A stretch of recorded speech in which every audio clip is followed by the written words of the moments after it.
So just because you do something virtuous or you're seen to be doing something virtuous, you don't become acknowledged as someone who did something good. I mean, look at another great character from one of our other great epic, Ramayana. Vibhishana. He did all the right things. In fact, if you read Ramayana, if you see Ram Leela every year, as many of you may have done, Vibhishana is a nice guy who goes and recognizes Ram as the Lord, says, I am doing all this at the feet of Lord Ram, etc., etc., etc. And yet, no mother in India has ever named her son Vibhishana because he was a traitor.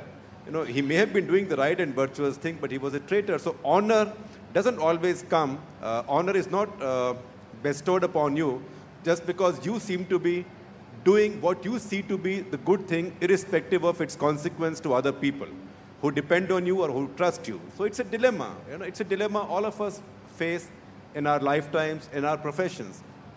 I mean, I face them very often. I mean, I lie all the time, and people ask me, what is the source of such and such story? I don't know, right?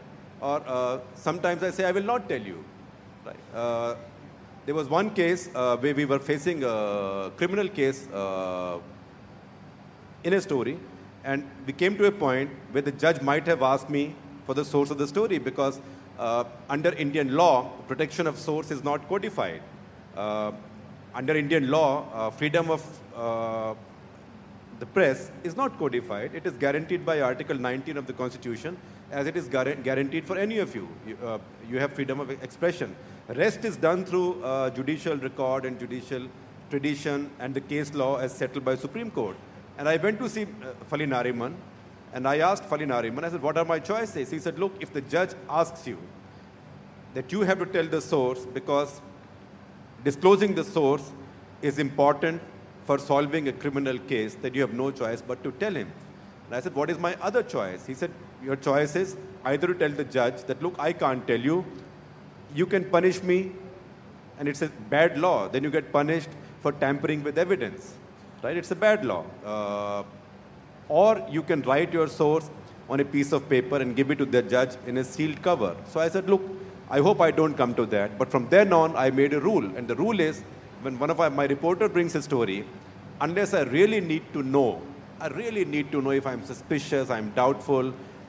You know, all of us have sort of suspicion written in our DNA as reporters. And as we become editors, we become impossible. And if I want to see the motives of a particular source, only then I ask the reporter the source.